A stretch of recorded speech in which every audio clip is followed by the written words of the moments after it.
Hello and welcome to marketing91.com. The trade between two countries is called international trade, foreign trade or external trade. Roles of international trade are proper use of factors of production, effective resource allocation, optimum production and maximum welfare, widening of market, innovation in methods, increased savings and investment, and educative effect on concerned countries. Importance of international trade is division of labor and specialization, rational allocation of resources, better use of surplus production, availability of multiple options, price equalization, economic development, foreign exchange, international cooperation, trade and payment balance, and builds cultural relations.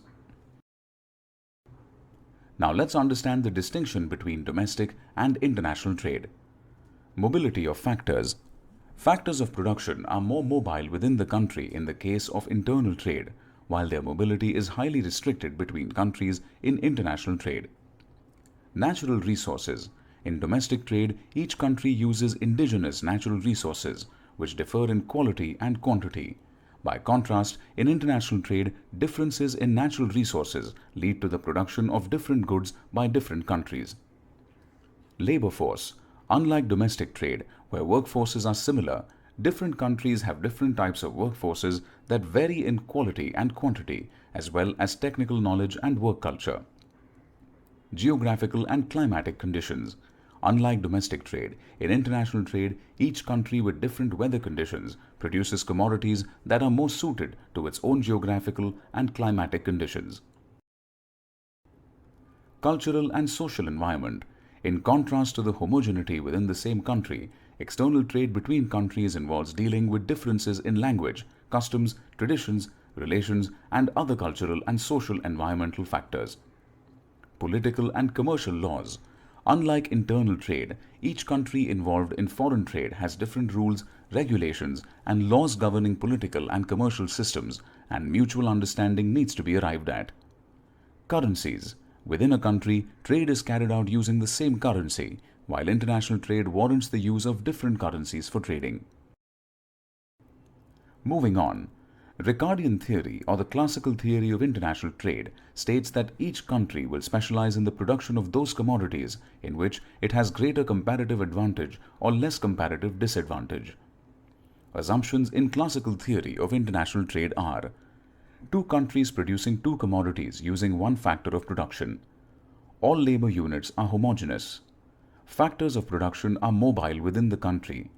Production is subject to laws of constant returns to scale. Trade is unrestricted or free. No transport cost is incurred in the trade between two countries. There is perfect competition in the commodity market, and all factors of production are fully employed.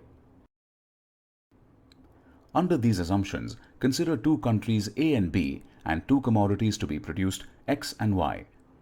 Cost differences are of three types. Under Smith's comparative cost doctrine, there is absolute cost difference and equal cost difference.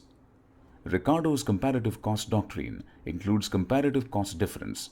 Let's understand each of these in detail. Absolute cost differences occur when a country produces a commodity at a lower cost than the other.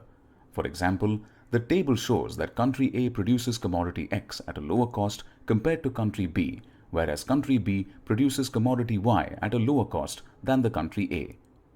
If country A specializes in producing commodity X and exports it to country B, the former country can exchange 1 unit of commodity X for 2 units of commodity Y.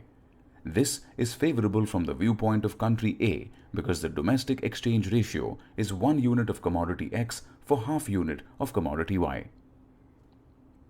This is favorable from the viewpoint of country A because the domestic exchange ratio is 1 unit of commodity X for half unit of commodity Y.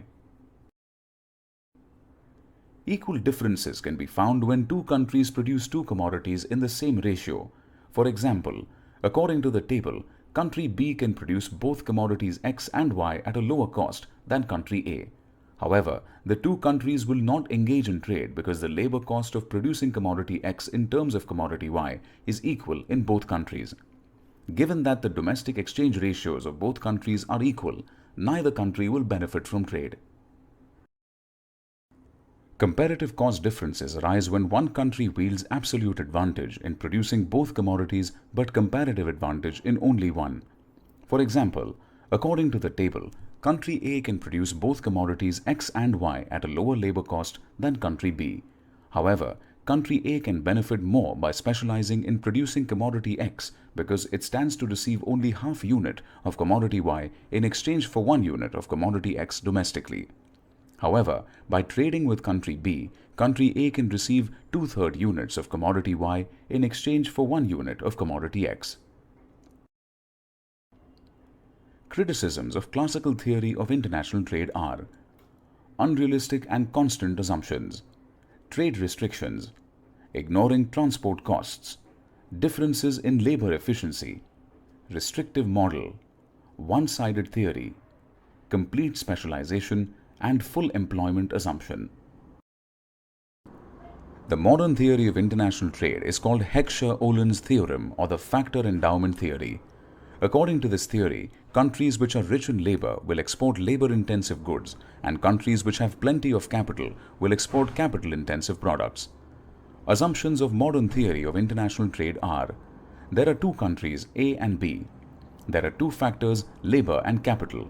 There are two goods, X, labor-intensive, and Y, capital-intensive.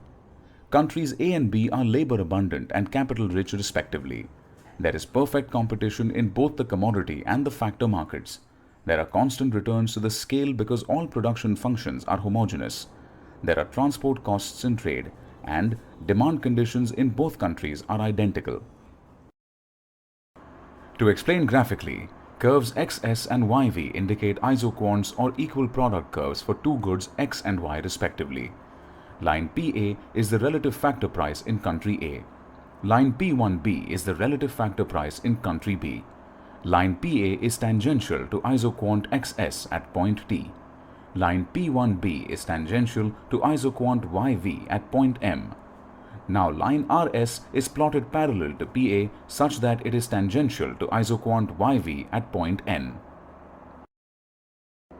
Factor intensity refers to commodity measurements in the absolute sense. Factor abundance refers to factor endowments in the relative sense. Under factor intensity, comparing the relative costs of equal amounts of two goods X and Y in countries A and B, we find goods X and Y are relatively inexpensive in countries A and B respectively. The equilibrium factor proportions are as follows. In country A, OM and OL for goods Y and X respectively. In country B, OT and ON for goods X and Y respectively. In case of factor abundance, the labor-abundant country can produce labor-intensive goods at a lower cost. Hence, when opening trade with the other country, it must export such goods only. Likewise, the capital-abundant country must export capital-intensive goods. Conclusions of this theory are: the difference between commodity prices in two countries is the basis of international trade. This difference can result from cost differences, which are caused by differences in factor endowments between the countries. A capital-rich country specializes in production and export of capital-intensive goods, whereas a labor-abundant country specializes in the production and export of labor-intensive goods. Drawbacks of this theory are oversimplification, partial equilibrium, one-sided theory, many possible explanations, and defective logic. Thank you.